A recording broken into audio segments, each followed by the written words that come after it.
Welcome back, everyone. We're diving into a world of epic proportions today, the Mahabharata. It's one of the greatest epics ever told. It truly is. And we're going to get to all the juicy drama, the kings, the warriors, the gods, even some curses. Oh, yeah. But all of that. Before we get there, absolutely, we have to start with the beginning. The origin story of the Mahabharata itself. It's quite remarkable how this epic came to be. Okay. Over 100,000 verses. 100,000 verses. That's a lot. I mean, that's not something you just write in a weekend, right? So how did this even come to be? Well, that's where the figure of Sage Vyasa enters the scene. Okay. Not only is he considered the author, but he's also a character in the story itself. Wait, the author is a character in the story? Yeah. That's pretty meta. It is, and it's this really interesting concept. So legend has it that when Vyasa set out to capture this vast narrative, exploring these really profound themes like duty, righteousness, consequences of our choices, he realized he needed a special assistant. Makes sense. I can barely keep track of my grocery list, let alone 100,000 verses. Exactly. So he turned to Lord Ganesha, the elephant-headed god, for help. Ganesha? Known for his wisdom. Okay.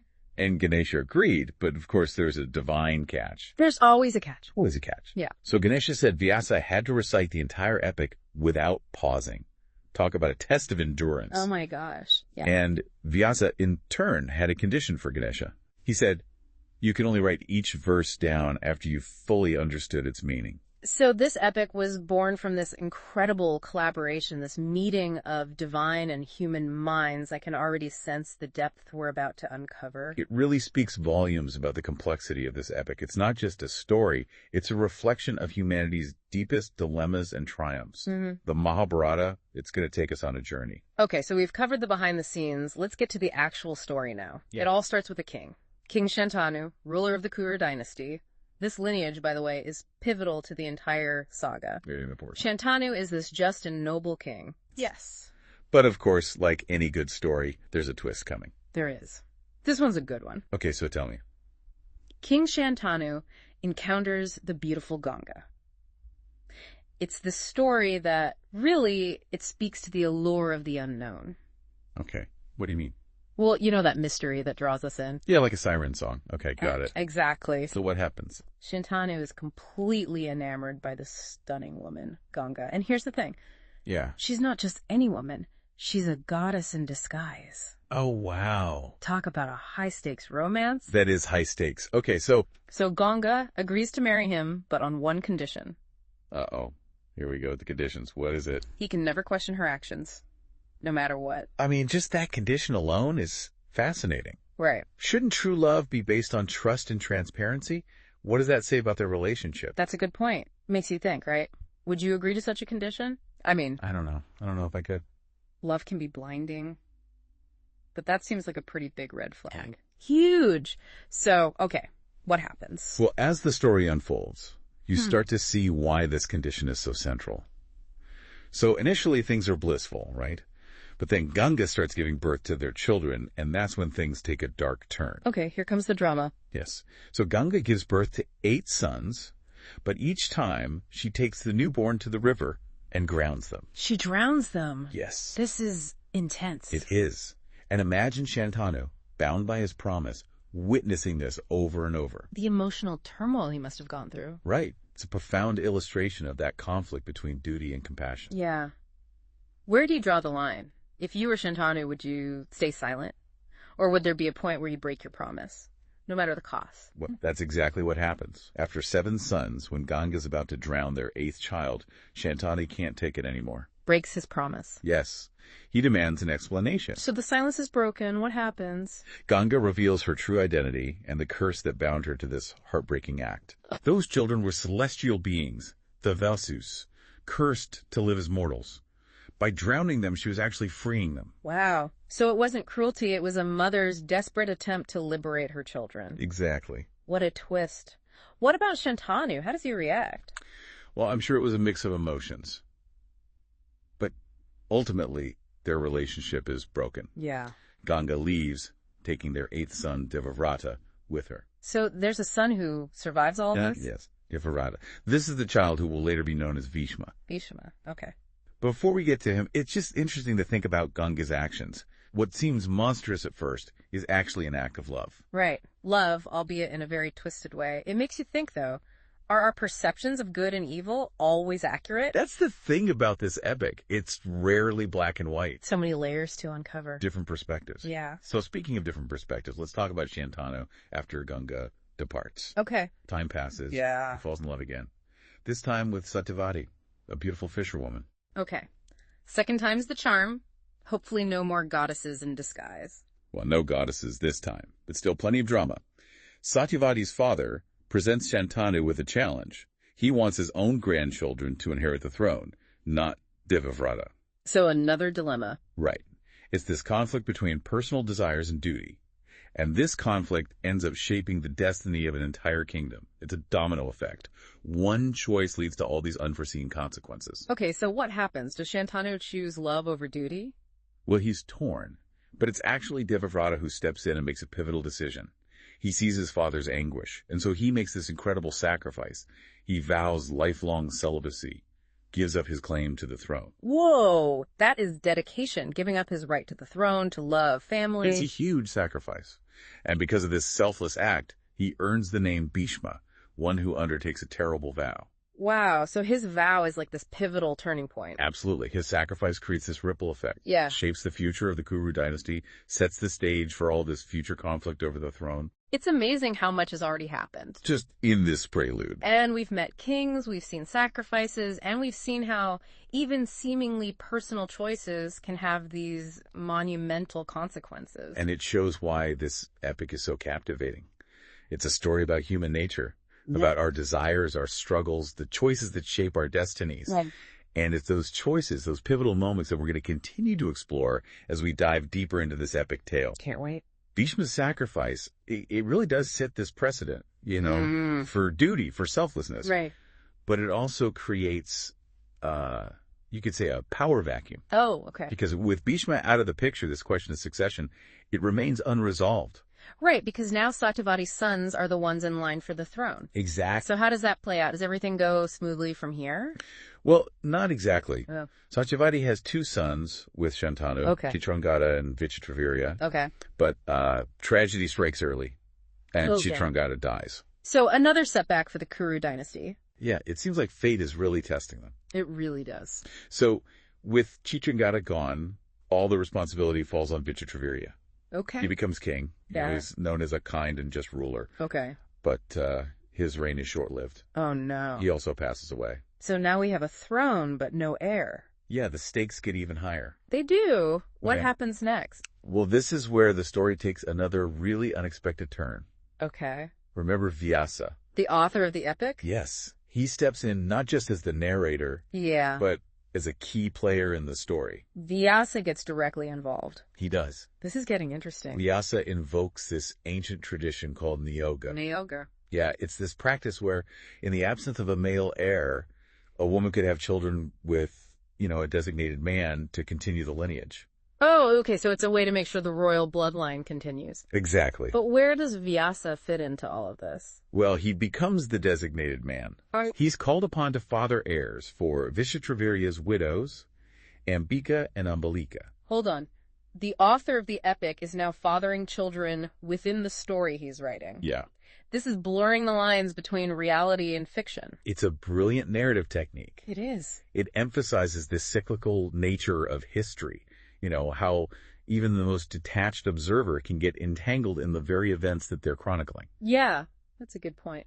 And this leads to the births of two very important figures, Dhritarashtra and Pandu. Dhritarashtra and Pandu. Okay, I'm going to remember those names. You should. Because it sounds like they become pretty important. Oh, they are central to this whole conflict. So tell me about them. Well, Dhritarashtra, the elder son, is born blind. Okay. And this, immediately, it casts a shadow over his claim to the throne.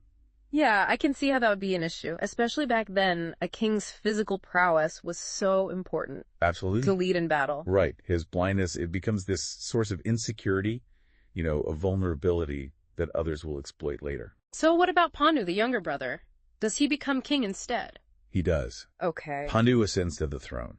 He's known for his valor and charisma. Okay. But of course, in true Mahabharata fashion, Oh no! Pain is also marked by tragedy. What happens to Pandu? So, while hunting in the forest, Pandu accidentally kills a sage who was making love to his wife. Oh no. He mistakes them for deer. That's awful. Yeah, and, accidental or not, killing a sage, it's bound to have serious consequences, especially in a world where the divine and the mortal are so intertwined. Exactly. And so the dying sage curses Pandu. Oh no. He declares that if Pandu ever engages in intimacy, he will die. What a cruel twist of fate. To be a king yet unable to produce an heir. Right. Devastating. So what does he do? Well, faced with this curse, Pandu renounces the throne. Wow. And retreats to the forest with his two wives, Kunti and Madri, to live this life of asceticism. Okay. Now, this is where things get really fascinating. Kunti, she has this unique boon, right? I think I remember from our research that she can call upon the gods to father her children. You're absolutely right. Earlier in her life, Kunti had received this boon from sage Durvasa, enabling her to invoke any god and bear his child. Wow, so this seemingly random event from her past is now super important. It takes center stage. So she uses this boon to give Pandu some heirs, right? Precisely. Okay. She invokes 3 different gods bearing 3 sons. Yudhishthira, Bhima, and Arjuna. Okay. Each son, they inherit unique qualities from their divine fathers. So these are the famous Pandava brothers. They are. The very same ones who will face off against their cousins, Yes. the Kauravas, in the epic war. Exactly. And to make sure that Pandu isn't completely left out, Kunti shares her boon with his other wife, Madri. Oh, wow, that's really generous of her. It is. So now we have all 5 Panda brothers. Born through divine intervention and human choice. What a combination. It really is. This is amazing. And their birth marks this turning point in the narrative. The stage is set for the central conflict of the Mahabharata. Okay, so this is where I'm starting to get a little lost. We've talked about the Pandavas now. Yeah. But who are the Kauravas? Right. How do they fit into this very complicated family tree? Okay, so to understand the Kauravas, we have to go back to Dhritarashtra, the older brother who was denied the throne because he was blind. Right. I imagine he must have had some resentment over that whole situation. It's understandable. It is? To be denied your birthright because of something you can't control. Right. So Dhritarashtra, he marries Gandhari, Okay. a princess known for her piety and devotion. So at least there's some loving companionship there. Right, amidst all the drama. Yeah. But their story takes another interesting turn. Does it? Yeah. What happens? Out of solidarity with her husband, Gandhari chooses to blindfold herself Really? and remains blind for the rest of her life. Wow, that's a commitment. Right. Talk about empathy. It speaks volumes about their bond. It really does. But a blind king and a blindfolded queen, Yeah. it creates these unique challenges in raising their children. I can only imagine. How many kids do they have? Okay, so this is where things get really interesting. Okay.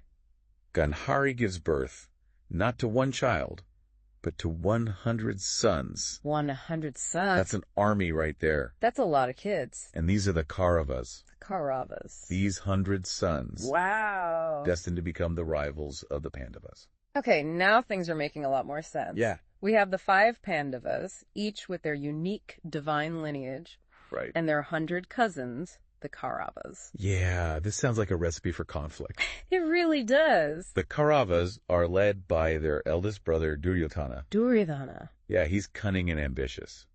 Okay, so it's like the virtuous Pandavas versus the ambitious Kauravas, led by like this power-hungry Duryodhana. Yeah, you could say it's a classic clash of good versus evil. Right. But it's not quite as black and white as that. Right. Yeah. The Mahabharata is all about nuance. Yeah. Complexity. It is. So while the Pandavas are generally portrayed as, the heroes, and the Kauravas as the antagonists, Yeah. it's important to remember that they're all products of their circumstances, shaped by their experiences, driven by their desires. It's that gray area that makes this epic so interesting. Right. It's not just one-dimensional characters. They're complex. They are. They have flaws, motivations, vulnerabilities. Exactly.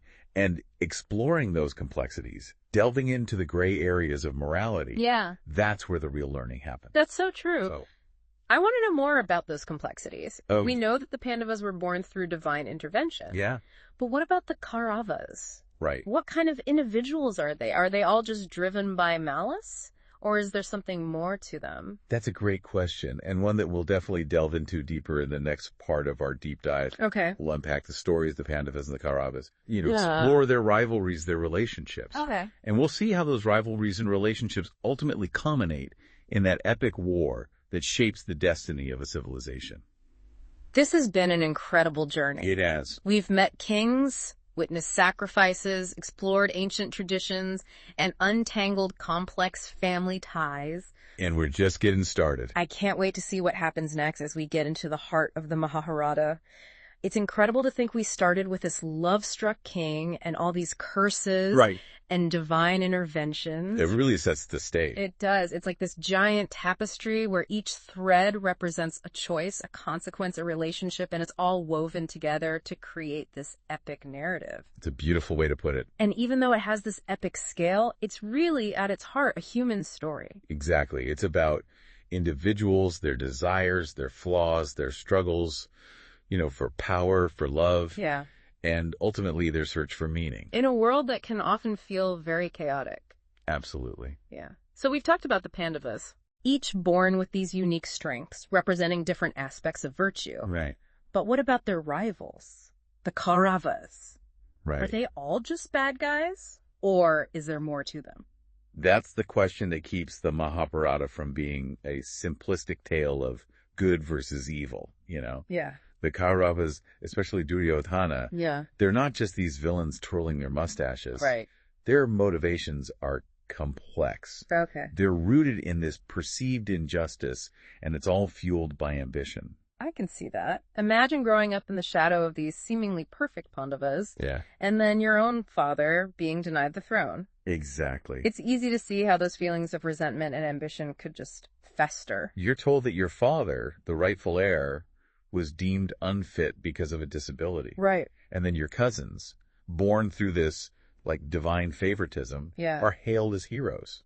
It must create this feeling of being cheated by fate. Right. So he's not just this, power-hungry villain, but he's also a product of his circumstances. Right. And driven by this need to right what he sees as a wrong. And that's what makes this epic so compelling, right? It does. It forces us to confront these gray areas of morality. Yeah. Are the Kauravas simply evil? Right. Or are they victims of circumstance, blinded by ambition, by this thirst for what they believe is rightfully theirs? It's a good question. It makes you question your own perceptions of good and evil. Right. After all, I feel like we all have a little bit of Duryodhana in us. Yeah. That desire to succeed, that ambition. Yeah. That can sometimes lead us astray. It can lead us down a path that's not so noble. Yeah, exactly. And it's not just Duryodhana. Right. What about his relationship with his brothers? Yeah. Especially Karna.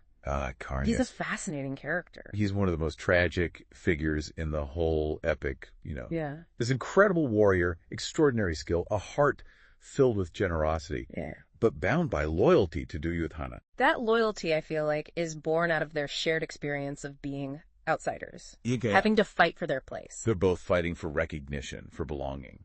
But it's heartbreaking because Karna, even though he has all these great qualities, he gets caught up in this web of Duryodhana's ambition. Right.